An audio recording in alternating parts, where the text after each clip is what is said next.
Handa raw magpuyat ang mga senador at kongresista para matapos ngayong gabi sa BICAM Committee ang 2026 National Budget. At live po mula sa Pasay City, nasa frontline ng balitang yan si Mobile Journal Merimon Reyes. Merimon, ilang ahensya na ba ang may aprobadong budget? Bok, Mean, papatak na sa 20 ang bilang ng mga ahensyang may approved budget dito sa BICAM. Ayon naman kay Senate Finance Committee Chair Sherwin Gatchalian at House Committee on Appropriations Chair Congresswoman Micaela Swansing, plano nilang tapusin ang Bicameral Conference Committee ngayong gabi para maabot ang timeline sa pagsasapasa ng 2026 national budget.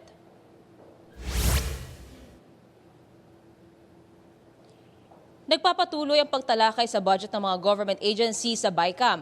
Unang naapruba ang hiling ng Department of Transportation na support fund para sa LRT-1 Cavite Extension Common Station at Automated Fare Collection System. Para matugunan ang hinihinging 3.6 billion pesos para sa mga proyekto, nag-realign lang ang BICAM sa budget ng ahensya. Tinalakay din muli ang farm-to-market roads ng Department of Agriculture, kung saan ayon kay Senator Kiko Pangilinan, nagbigay ng bagong listahan si Agriculture Secretary Francisco Chu Laurel ng mga proyektong may kabuang kahalagahan na 8.9 billion pesos na hindi kabilang sa unang listahan na inapruba ng BICAM. Papalitan lang daw sana nito ang mga proyekto sa naunang listahan na may kaparehong halaga rin. Naka-official medical leave raw kasi ang kalihim ng agrikultura kaya ang unang listahan ay naipasa raw na walang approval ni Chu Laurel. Inaprubahan din ang motion na ito. Nang isa lang naman ang 3.6 billion pesos na pondo ng Department of Tourism, partikular na napansin sa budget ng ahensya ang nilaang pondo para sa branding campaign nito. Tinanong ni Senator Amy Marcos kung bakit daw taon-taon ay may pondo ang rebranding na umabot pa sa 1 bilyong piso. Dagdag pa ng senadora, hindi ito magandang investment. Wala naman daw kasing inangat sa performance ng DOT sa kabila ng rebranding campaign nito.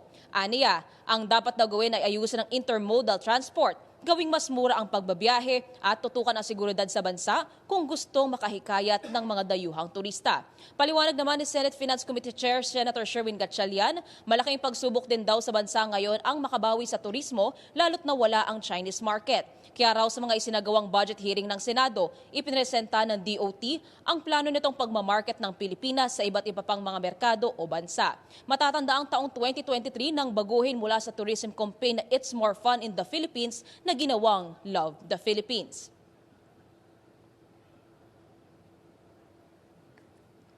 Bok, Mean, bagamat sinigundahan naman ito ni Senator Loren Legarda, naniniwala pa rin siyang nangangailangan ng iba yung promosyon ang turismo ng bansa para rin sa ekonomiya at trabaho. Bok, Mean?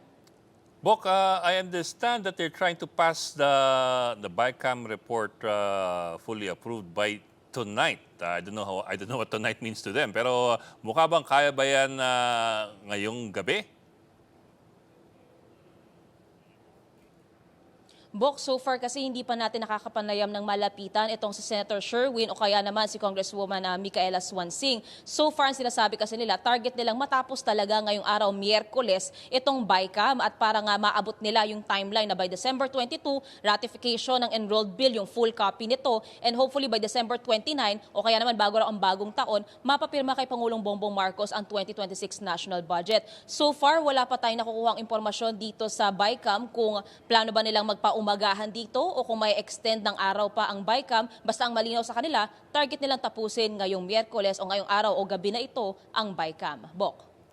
Okay, Merimon, dahil tayong dalawa ang taya, mag-cover dyan sa BICAM na yan. Ang tanong ko, yung very contentious issue ng DPWH budget, yan yung dahilan kung bakit nagkaroon ng deadlock. Naisa lang na ba? Kahit papano, nasimulan na ba? Kasi mukhang yan ang matinding bakbakan na hinihintay. At mukhang yan na lang. Pag yan na-resolba, mukhang smooth sailing. Kahit papano na. Itong may pag-asang pumasa yung BICAM at least within tonight or tomorrow siguro.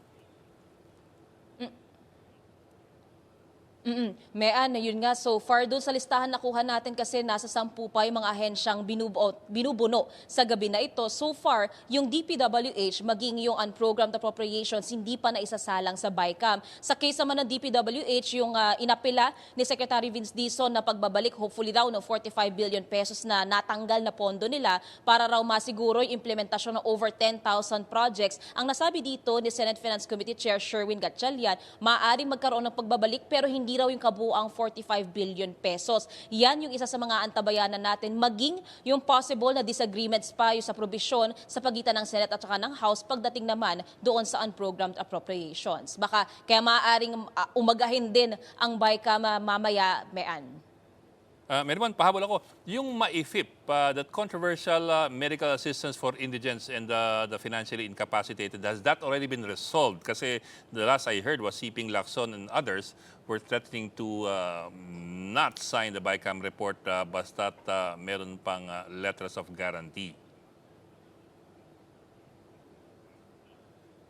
So far, Bok, dito sa pagbabantay natin, hindi rin pa natin naririnig yung pagsasalang ulit ng MAIFIP. At isa pa nga sa mga nagbabala dyan na hindi siya pipirma sa BICAM report, si Senator Ping Lacson, kung saan sinasabi niya hanggat nagmumukha pa rin daw na possible small pork barrel itong 51 billion pesos na nilaan para sa MAIFIP, hindi nga raw siya pipirma sa BICAM. So far, yun ang isa sa mga inaantabayanan natin, plus yung unprogrammed appropriations, kasi yung sa farm to market roads, mukhang na-resolve na yung sa 33 billion pesos na alokasyon, maging yung unang na-question na around 8 billion pesos worth naman ng mga proyektong bago raw na nailista. So sa mga susunod na oras, kapag nakakuha na rin tayo ng mas specified na matrix na lalamanin na nitong BICAM report, doon natin malalaman yung final reconciliation mula sa BICAM. Bok.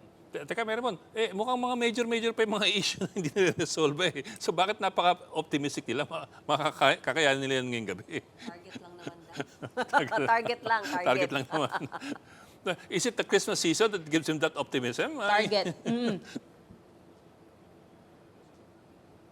Actually, Bok, ang nasabi ni Senator Win tungkol dyan, una niya sinabi na kung kukulangin pa raw ng oras by December 22, bukas naman daw yung mga senador na magtrabaho kahit December 23, 24, except ang araw ng Pasko, and then December 26. Pero ang tinitingnan din dito ni Senator Win, dahil magpapasko na nga rin daw, may mga maaaring magbakasyon o kaya kakailanganin na raw ng oras away from the Congress. Kaya ngayon, mas nagiging tight na yung schedule nila. Hindi na nga raw sila on schedule eh. Yung buffer days nila nakakain na. Pero ang sinasabi dito ni Senator Win, though umaaligid na yung usapin ng posibilidad ng reenacted budget either sa unang buwan ng 2026 or first quarter ng 2026, still ang target pa rin nila dito matapos within the timeline ang budget. Bok. Okay, maraming salamat Mobile Journal Merimon Reyes. Kailangan mo ng maraming medical. Mga kapatid, Ed Lingaw po, maging maalam at may pakialam sa mga napapanahong balita sa ating bansa. Para sa mas malilimang pagtalakay at paghimay sa mga issue at headlines, mag-follow at mag-subscribe sa social media pages ng News 5.